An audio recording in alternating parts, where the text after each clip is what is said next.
Welcome back. You are watching The Core, coming to you live from Channels Television Studios in Abuja, Nigeria. And we're discussing political party preparedness for the elections, which are now just round the corner. Now, Mr. Chike, before the break, some members of the audience had raised a number of issues. One of them was this issue of voter education and the fact that it appears ordinary people are not really clear about processes, what to do, how to do them, and asked what you are doing to educate the electorate. So perhaps we could start there and with you. Sure. So with regards to voter education, I think there's a part of this picture that we tend to think is negative when we talk about having 91 parties in our nation.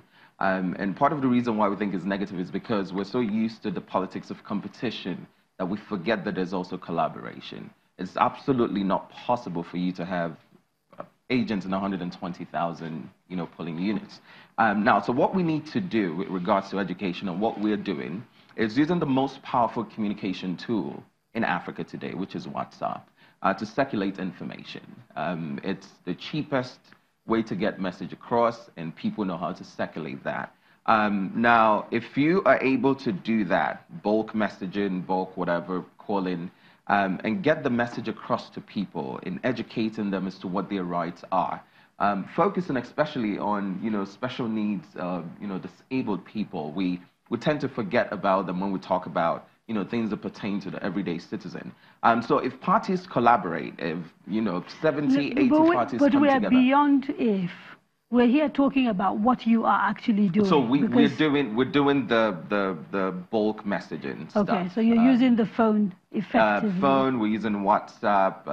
We're putting people on the ground where we have them, and doing the best we can. So I talked about the website as well. We'll update that as well with what people need to do on the day of the elections, making sure that their votes count, and then holding officials accountable for that. You talked about physically challenged people, and since INEC is here, I'd like maybe for us to get a bit of because you have new guidelines, don't you, regarding physically challenged people?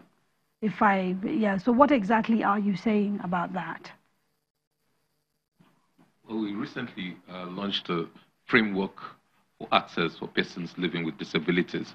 And that basically, the objectives are basically to ensure a more inclusive process. First of all, we start with ourselves. The Commission, in all that it does, it considers persons living with disabilities, right from things like the planning, the policies, the location of facilities for electoral activities, stuff like that. Also to encourage political parties.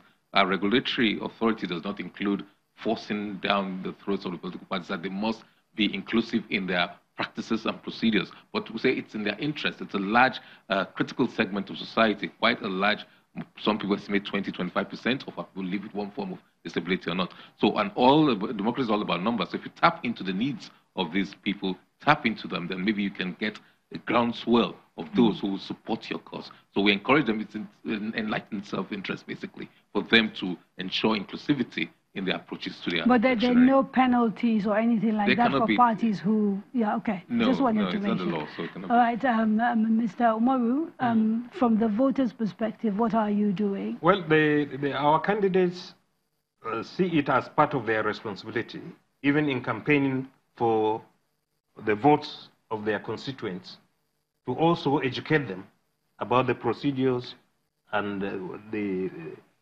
things they need to do.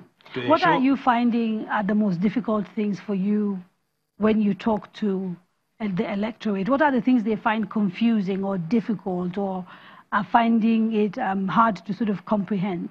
First of all, there is a large degree of cynicism about the neutrality of the umpire. Yes. Okay. I mean, that is very obvious. So your followers do not trust when we engage with our constituents. Okay. There is a large dose of cynicism about the neutrality and fairness of the electoral management bodies. So there is a need for the issue of voter education and confidence building to be a synergetic effort. The media the political parties, the INEC, the civil society organizations, we need to combine our efforts in trying to disseminate the right information to the electorate as to the processes and procedures for voting. Okay. Without this synergy, our efforts will be... We're talking here now. Yeah. Yeah? Yeah. And it's part of that. Yeah. But, so let me talk to Mr. Emmanuel. I mean, there were a few other questions raised, not only the issue of voter education, but issues of money, you know, and somebody asked, you guys are complaining that it's very expensive, and yet there's nowhere in the world where running for the presidency, for example, doesn't cost money. And so he wanted to know what your ideas are in terms of mitigating that particular issue when it comes to elections. Well, I mean, countries spend a lot of money in elections, but their procedures, their processes, and how they raise money and how they generate monies, you know, it's open and transparent. That's not the case here. Okay, you talk about the APC and the PDP. If they pride themselves in integrity, where's the money coming from? Can they, after the election, show you a clear balance and accountability of what it is that they're doing, where they get the money from? No. But we're saying that we need to do things differently. And the only way we can start doing that is the whole idea of getting volunteers. So that's the only way it makes sense for a party who doesn't have that kind of deep pocket to get volunteers on board, to get involved in that manning those polling stations and the votes. That's what we're getting volunteers. But sorry, how are you doing? How are you doing? Are you getting? We're doing quite well because we're doing quite well because our messaging is a message that people are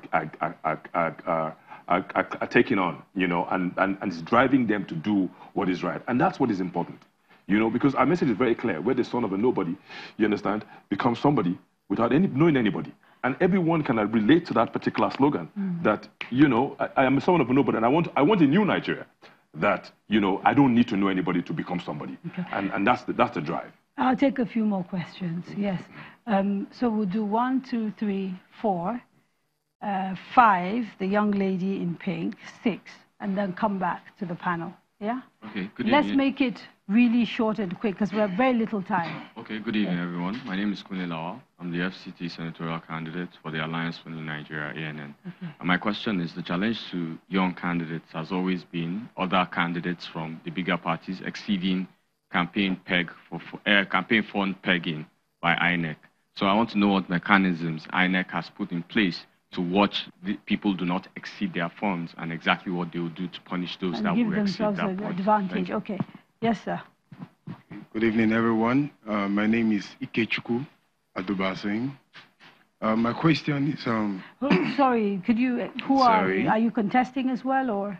No, I'm just a citizen. Yeah, right. Yeah, okay, citizen. Great. A concerned, office. Yes. Highly concerned citizen. Yes. So my question is directed to the INEC official. You're now making me feel I should have sat him here. Yeah. Okay. Sure, you could do that. So, yeah, there are laws that penalizes people that engage in vote buying and vote selling and all that. We talk about the 12 months imprisonment and the 500,000 naira fine and all that. But I want to know what INEC is doing to, you know, make sure that these culprits are being apprehended, you know, and, you know, for the law to take its course. Thank you. So that's the gentleman in front of you, I think, has a question as well. Yeah. All right. Good evening, everybody. My name is Leader Joseph Onos, YPP candidate for Gwarimpa Ward Councillor. Also, the question is to the INEC boss here. Oh dear. Basically, I think we've done a lot in preparing our electorate, and then their question is: you people are good, you people are vibrant, you're brilliant, but they will give you. You are brilliant presidential candidate and everything, but will they give you? That's the question. This idea that votes don't count, it is INEC that just decides they will give who you now. wins. Okay. They won't give you guys. Okay. Thank you. Thank you. Good evening. Good evening. Yes. I'm William Bagwenga Solomon. I'm the city center candidate for YPP. My question goes to INEC too. Now,